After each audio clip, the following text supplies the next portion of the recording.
This is not a car. This is a declaration of war. What you're looking at right now is the BYD Yangwang U8L. The L stands for long wheelbase, but it might as well stand for lunatic, because this machine makes absolutely no sense in the best way possible. You know how we in the States think a Cadillac Escalade is the ultimate flex, or how a G-Wagon tells the world you've made it? Well, those cars are cute. They're adorable little toys compared to this. This is a 6-seater, 1,200 horsepower amphibious tank that costs less than a supercar but has more tech than the International Space Station. I am standing next to nearly 18 feet of pure, unadulterated engineering arrogance, and I have never been more offended, jealous, and mind-blown in my entire life. If you are a fan of American luxury, look away now, because this video is going to hurt your feelings. Let's start with the sheer scale of this thing, because the camera does not do it justice. This is the U8L, which means BYD looked at their already massive SUV and said, you know what, it's too small, let's stretch it. They added nearly 8 inches to the wheelbase, making this beast 5.4 meters long. Standing next to it, I feel like a child. The front end is dominated by what they call the time gate grille. It's not just chrome, it's a galaxy of LEDs that dance and shimmer when you unlock the car. It looks like the entrance to a cyberpunk nightclub. And perched right in the middle, staring at you like the Eye of Sauron, is the Yangwang logo. But on this specific L version, that badge isn't plastic, it isn't aluminum, it is made of solid 24-karat gold. I am not joking. You are driving around with jewelry on your grille. This is the level of flex we are dealing with. As we move to the side profile, this is where the L really shows off. The wheelbase is now 3,250 millimeters. For context, that is longer than the entire length of some city cars. It sits on massive 23-inch forged wheels that look like they were milled from a solid block of vibranium. And the paint. This is a dual-tone obsidian black and sunstone gold finish that looks like it belongs on a Maybach, except the paint quality here might actually be better. The finish is so deep I can see my own soul reflecting back at me, questioning why I drive a Ford. But the craziest part about the side isn't the paint or the wheels, it's the lack of door handles. You don't pull anything, you touch a sensor and the massive heavy door glides open electronically. And because this is an off-roader, it has retractable side steps that don't just lower, they extend out to greet you like a butler offering you a hand. It's polite, it's unnervingly polite. Now swing around to the back, and this is where the U8L completely separates itself from the standard U8. On the normal version, you have that hexagonal spare tire cover that screams off-road, but on the L version, it's gone. They deleted it to make the car look more executive, more like a Rolls-Royce Cullinan. Instead, you get a clean vertical rear end with a split tailgate.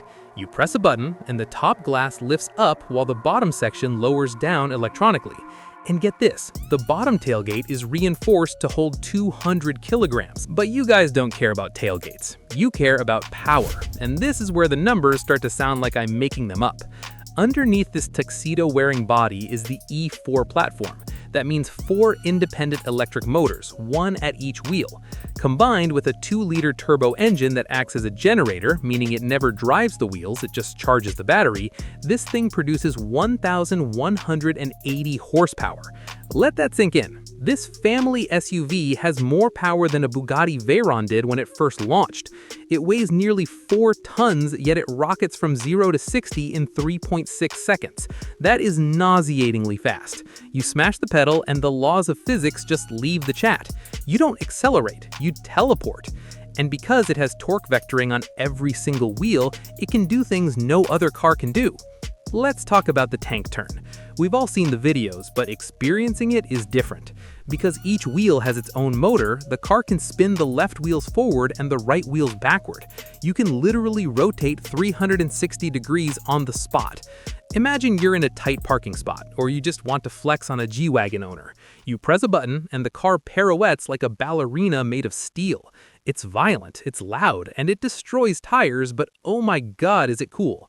And if you get a flat tire, the car doesn't care. The suspension adjusts the weight distribution to the other 3 wheels, so you can keep driving on 3 wheels without dragging the rotor. It's unkillable. And speaking of unkillable, we have to address the elephant in the room, or rather the boat in the room. This car floats. I am dead serious. If you are driving and you accidentally, or intentionally I guess, drive into a deep lake, the U8L activates emergency flotation mode. The windows roll up, the sunroof closes, and the air intake shuts tight, and the suspension lifts to the maximum height. The car then uses its spinning wheels as paddles to propel you across the water at nearly 2 miles per hour. You can steer, you can turn, and you can drive back to shore. Why do you need this? You don't, but knowing that your luxury SUV is also a backup boat is the kind of peace of mind I didn't know I needed until today. Okay, deep breath. We need to get inside. If the exterior is a tank, the interior is a private jet designed by someone who hates minimalism. This is the U8L, so space is the priority. As I climb into the driver's seat, I am surrounded by Napa leather that feels softer than the stuff they put in Bentleys. The dashboard is a wall of screens. You have a 23.6-inch instrument cluster for the driver, a massive 12.8-inch curved OLED screen in the center that cascades down like a waterfall, and another 23.6-inch screen for the passenger. The passenger can watch Netflix, YouTube, or, and this is my favorite feature, control the optional drone. Yes, there is a drone dock on the roof. You press a button on the screen and a DJI drone launches from the roof of the car. It follows you automatically. It films you driving through the mountains, and the live feed streams directly to the center screen. You can edit the footage and upload it to social media without ever leaving the car. This is the ultimate influencer mobile. It's narcissism engineered to perfection, and I love it. The wood trim is real sapelli wood from Africa, open pore and warm to the touch. The air vents are motorized and rise up from the dash when you turn the car on. The Dyne Audio sound system has 22 speakers and sounds like you're sitting inside a concert hall. It's overwhelming sensory overload. But the real reason you buy the L version is for the second row. I'm moving to the back now, and wow, this is not a back seat. This is a first-class cabin. Because of the extended wheelbase, the legroom here is comical. I could fully extend my legs and not touch the front seat. The seats themselves are zero-gravity captain's chairs. You press a button and the seat reclines, the leg rest lifts up, and the whole chair tilts back to distribute your weight evenly, making you feel weightless. While you are laying there, staring at the shooting stars on the roof, the seat is giving you an 18-point hot stone massage. It's not just vibrating pads, there are actual mechanical rollers kneading your spine. It is better than most spas I've been to. Between the two rear seats, there's a center console that houses a refrigerator. And when I say refrigerator, I don't mean a cool box that barely works. This creates actual ice. It can go from -6 degrees Celsius to +50 if you want to keep your tea warm. There are pop-out tables that feel sturdy enough to stand on. There are screens on the back of the front seats, and there's even a small tablet in the armrest to control the climate, the sunroof, and the ambient lighting, which has 128 colors. You can turn the inside of this car into a Miami nightclub or a Zen garden with one tap. And the third row? In most SUVs, the third row is a torture chamber for people you don't like. But here, because of the extra length, I can actually sit in the third row without my knees hitting my chin. It has its own USB ports, its own cup holders, and its own air vents. It's genuinely usable for adults, which is a miracle in itself. Safety-wise, this car is paranoid. It has the God's Eye ADAS system, powered by 3 high-performance LiDAR units, 2 on the roof and 1 in the front bumper, plus dozens of cameras and radars. It sees everything. It sees pedestrians before they step off the curb. It sees cars braking 3 vehicles ahead of you. It has night vision that highlights living creatures in yellow on the dashboard so you don't hit a deer or a person on a dark road. It has a satellite phone built in, so if you are exploring the Gobi Desert or the middle of Utah and you have no cell service, you can still call for help. It is designed to keep you alive at all costs. Now, let's talk about the driving experience. I took this thing for a quick spin earlier, and it is confusing. It weighs nearly 8,000 pounds, but it handles like a sports sedan.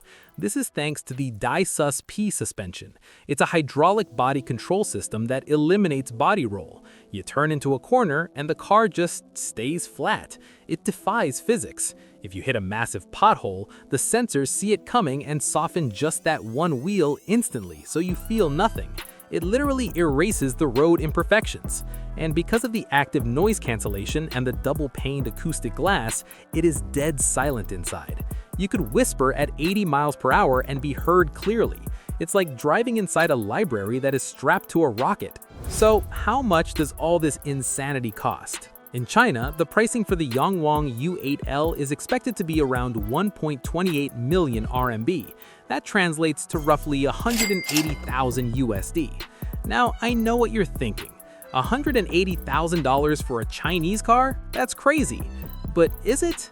Let's look at the competition. A Mercedes G63 AMG starts at $180,000, and it has half the horsepower, less space, and technology that feels a generation behind. A Rolls-Royce Cullinan costs $400,000, and it doesn't float, it doesn't do tank turns, and it doesn't launch a drone. A Range Rover SV Autobiography is over $200,000, and let's be honest, it's going to spend half its life in the shop.